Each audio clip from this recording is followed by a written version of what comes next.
সালামু আলাইকুম। আমি ডাক্তার Naimul Kibria, DHMS Bangladesh homoeopathic medical college, DHMS Rokeya Islam homoeopathic medical college. আমরা বলতেছিলাম কোনো কারণবশত চোখের সমস্যা হলে হোমিওপ্যাথিতে কি কি সমাধান আছে, এই নিয়ে আমাদের গত 2টা ভিডিও হয়ে গেছে। আজকে আমাদের 3য় নাম্বার ভিডিও।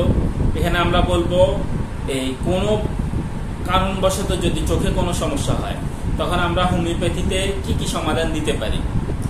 তো এই পর্যায়ে আমরা যে বিষয়টা বলবো সেটা হচ্ছে, এটা যেটা আমরা প্রতিবার বলি, প্রতিটা ভিডিওতে আমরা যেটা বলি সেটা হচ্ছে, কেউ আমাদের এই ভিডিওগুলো থেকে নিজে নিজে ওষুধ প্রয়োগ করার চিন্তা করবেন না। অবশ্যই একজন ভালো হোমিওপ্যাথি ডাক্তারের পরামর্শ নেবেন, কারণ হোমিওপ্যাথি ওষুধগুলা অনেকগুলা দিক বিবেচনা করে চিকিৎসা দেওয়া হয়। হোমিওপ্যাথি অনেকগুলা দিক বিবেচনা করতে হয় চিকিৎসার ক্ষেত্রে। এই জন্য কেউ যদি নিজে নিজে চিকিৎসা করতে যান তাহলে দেখা গেছে হিতে বিপরীত হওয়ার সম্ভাবনা আছে, কারণ একটা ঔষধ অনেক দিক কভার করে। এই জন্য কেউ নিজে নিজে প্রয়োগ করবেন না, অবশ্যই একজন ভালো হোমিও ডাক্তারের পরামর্শ নেবেন। এই পর্যায়ে আমরা যে বিষয়টা বলবো সেটা হচ্ছে, কেউ যদি চায় আমাদের থেকে চিকিৎসা নিতে পারে। আমাদের অনলাইন অফলাইনে চিকিৎসার ব্যবস্থা আছে। আমাদের ভিজিট একটু বেশি, আমাদের নির্দিষ্ট ভিজিট পরিশোধ করে যে কেউ আমাদের থেকে চিকিৎসা নিতে পারে।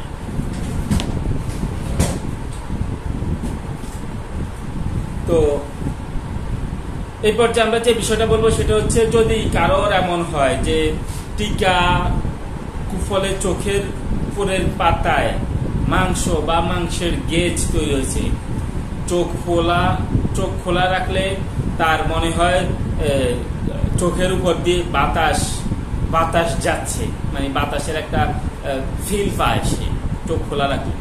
এরকম ব্যাপার হইলে আমরা এদের জন্য থুজা অক্সিডেন্টালিসের কথা চিন্তা করি। এখানে আমরা বলি, আমরা গত ভিডিওতে একটা বলছিলাম থুজা সালিসিয়া বেরিওলিনাম। তখন আমরা বলছিলাম যদি উপযুক্ত লক্ষণ থাকে তো যেটা হয় সেটা হবে, তিনোটা তো একসাথে দেওয়া যাবে না, এটা হোমিওপ্যাথির নিয়মের খেলা। তো থুজার সিস্টেমটা আমরা এখানে বলে দিলাম যে যদি এমন হয় তখনও থুজা। এছাড়াও অন্য আরো সিস্টেম থাকতে পারে, আরো সিস্টেম। এখানে আমরা তো সবগুলো আমাদের চোখের সামনে আসে না হিসেবে আমরা বলা হয় না, এই আর কি। তো এছাড়াও আমরা দেখি যদি বাতাস লেগে চোখে অস্বস্তি বা চোখ রগড়াইতে থাকে, বাতাসের কারণে যদি চোখের সমস্যা হয় তখন আমরা ফালসিটিলা মেডিসিনটার কথা চিন্তা করি, ফালসিটিলা। এরপরে আমরা দেখি বসন্তের কারণে, যদি এই বসন্ত হয়েছে, বসন্ত হওয়ার পরে তারা এটাকে এলোপ্যাথিক সিস্টেমে চিকিৎসা নিচ্ছে, চিকিৎসার পরে বসন্ত আরোগ্য হয়ে গেছে। আরোগ্য হওয়ার পরে আস্তে আস্তে চোখের সমস্যা শুরু হয়েছে। অর্থাৎ চোখ বসন্ত হওয়ার পরে হোমিওপ্যাথিক সিস্টেমে বসন্তকে ভালো না করায় অন্য কোনো সিস্টেমে বসন্ত ভালো হওয়ার পরে যদি চোখে আক্রান্ত করে তখন আমরা এখানে ভ্যাকসিনিনাম মেডিসিনটার কথা চিন্তা করব। ভ্যাকসিনিনাম এখানে একটা অনেকে বলতে পারে যে হ্যাঁ, অন্য সিস্টেমে করলে হবে কেন, হোমিও করলে হবে না কেন? হোমিও সিস্টেম যদি আরোগ্য হইতেই হয় তাহলে তার সম সিস্টেমে আরোগ্য হবে। এই জন্য আমরা বলবো হোমিও সম সিস্টেম হওয়ার কারণে হোমিওতে যদি আরোগ্য হয় তাহলে এটা আর একটা রোগ তৈরি করবে না। যদি হোমিও সিস্টেম ছাড়া অন্য কোনো সিস্টেমে চিকিৎসা করে তাহলে অন্য রোগ তৈরি হবে। এই জন্য হোমিওপ্যাথি সিস্টেমে অনেকে আবার এখানে ব্যাপার আছে, অনেকে হোমিও ডাক্তার হেরা বিভিন্ন সিরাপ বা হোমিও সিস্টেমের বাইরে চিকিৎসা করে, তাটা ভিন্ন। হোমিও সিস্টেমে যে চিকিৎসা করছে তখন যদি ভালো হয় তখন আর এটা চোখের দিকে যাওয়ার সম্ভাবনা নাই।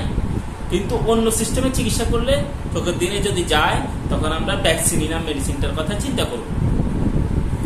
এরপর আমরা বলবো অতিরিক্ত দুধ পান করার পরে, যদি যারা অতিরিক্ত দুধ পান করে বা অতিরিক্ত দুধ পান করার অভ্যাস বা কোনো কারণবশত অতিরিক্ত দুধ পান করছে, তারপর যদি তার চোখে সমস্যা হয় তখন আমরা ক্যালকেরিয়া কার্ড, নেকটাম কার্ড, ম্যাক কার্ড এবং ইথুজা এই মেডিসিনগুলোর কথা চিন্তা করবো। অর্থাৎ এগুলাতে দুধের একটা ব্যাপার থাকে।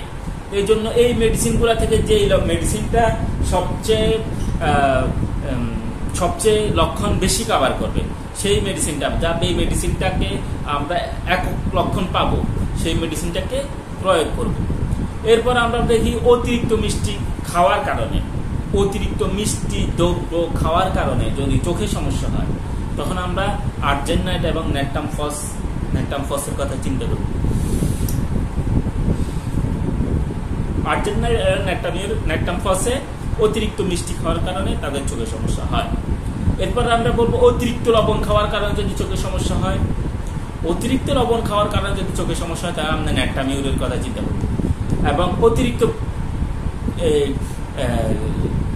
অতিরিক্ত যদি চা কফি অতিরিক্ত কফি খাওয়ার কারণে যদি সমস্যা হয় তখন আমরা নাক্স বোম এবং ইগনেশিয়ার কথা চিন্তা করবো। নাক্স ভূমিকা এবং ইগনেশিয়া অতিরিক্ত কফি খাওয়ার কারণে। আর অতিরিক্ত চা খাওয়ার কারণে যদি কোনো সমস্যা হয় তো চায়না এবং ফাক্সিটিলার কথা চিন্তা করবো।